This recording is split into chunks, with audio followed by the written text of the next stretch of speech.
একটা ডালের এক এক রকমের আম হয়, মানে এক এক রকম স্বাদ এক এক আমের। তো জাস্ট বুঝতেছেন যে এই আম গাছের রহস্য কি, এই আম গাছের কোনো একটা রহস্য আছে মানে। আসসালামু আলাইকুম। আজকে এমন একটা জায়গায় আছি, মানে আমার পিছে দেখতে পারতেছেন এই যে আম গাছ। এটার বয়স প্রায় কত মানে কেউ জানে না, মানে শতবর্ষী আম গাছ নামে এটা পরিচিত। এটা হচ্ছে কাশিয়ানী উপজেলা, আমাদের গোপালগঞ্জ জেলার কাশিয়ানী একটা উপজেলার মধ্যে এটা আর কি অবস্থিত। মানে দেখেন জাস্ট অবস্থা, ভিউটা জাস্ট দেখেন এই গাছের, মাশাআল্লাহ। এই আম গাছের অবস্থাটা জাস্ট একটু দেখেন, মানে এই যে কি মোটা মোটা, এটা হচ্ছে গোড়া। মানে আমরা অল্প একটু উপরে আছি আম গাছের। আম গাছটা বেশি উচ্চতায় বেশি বড় না, কিন্তু বয়স হয়ে গেছে অনেক অনেক বয়স, মানে শতবর্ষী আর কি বলে, কিন্তু হয়ে গেছে হয়তো কয়েকশো বছর হয়ে গেছে আম গাছের বয়স। কেউ আর আসলে পারফেক্টভাবে বলতে পারবে না যে এটার এই কয় বছর বয়স। আসলে আমার মনে হয় কি আম গাছের কোনো একটা রহস্য আছে, মানে আল্লাহ কিছু না কিছু রাখছে। আর মানে নর্মালি আমাদের বাড়িতে, তারপরে সবার বাড়িতে আম গাছ টুকটাক থাকে, কিন্তু এরকম এই দেখেন কি অবস্থা আম গাছের, মানে এত মোটা, আরে শত শত শত বছর ধরে আম গাছটা এখানে আছে, মানে কিছু হয় নাই তো কিছু না কিছু তো আছেই, আল্লাহ ভালো জানে। যে আম গাছটা দেখতেছেন, এই আম গাছের মানে এই এক একটা ডাল না, এই যে এক একটা ডাল, এই যে একটা ডাল, এই যে একটা ডাল, এই এক একটা ডালের এক এক রকমের আম হয়, মানে এক এক রকম স্বাদ এক এক আমের।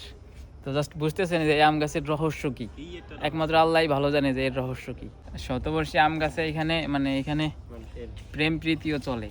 এখানে দেখেন কি অবস্থা, আর প্লাস কি আর প্লাস টি, এখানে মানে প্রেমিক প্রেমিকাদের চিহ্ন আমরা দেখতে পাচ্ছি এখানে। ডালগুলো জাস্ট একটু দেখাও, এদিকে একটু দেখাও, মানে এই ডালগুলো নিচে নামছে, নিচে থেকে আবার উপরে উঠছে, মানে ভাই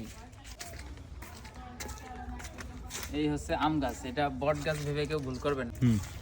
এখানে হচ্ছে বিভিন্ন জেলা থেকে বিভিন্ন বিভাগ থেকে মানুষ ঘুরতে আসে এখানে, মানে আমরা ঘোরার জায়গা বানাই ফেলছি এখানে। তো এই যে দোকান দেখতে পাচ্ছেন, বিভিন্ন রকমের আচার, এই যে এই পাশে একটা দোকান। এখন হচ্ছে দুপুর টাইম, তো এখনো মানুষজন আসে নাই, একটু বিকাল হইলেই মানুষজন এসে এখানে ভরে যাবে আর কি। আমরা এখন তেঁতুলের আচার খাচ্ছি, নতুন ব্লগার আমাদের একটুকে চাইল্ডের আচার খাইছি।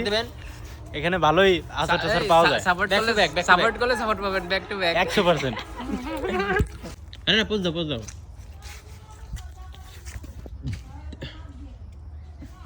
দারুণ পোজ। তো আমার সাথে আছে রাফিদ, আর ওই হচ্ছে জুনায়েদ। তো আজকে আমরা এখানে চলে যাব, এখান থেকে চলে যাব টুকটাক দেখছি, মানে হঠাৎই এখানে আসার আজকে কোনো প্ল্যান ছিল না, একটু কাছে আসছিলাম, যার কারণে ভাবলাম যে এখান থেকে ঘুরে যাই। আর সামনে হয়তো একদিন প্ল্যান করে আসবো, ওই দিন সম্পূর্ণ এই আম গাছ নিয়ে সম্পূর্ণ ব্লগে আপনারা দেখতে পারবেন। তো আজকের ভিডিওটা ছিল এই পর্যন্তই। সবাই ভালো থাকবেন, সুস্থ থাকবেন, আল্লাহ হাফিজ, আসসালামু আলাইকুম।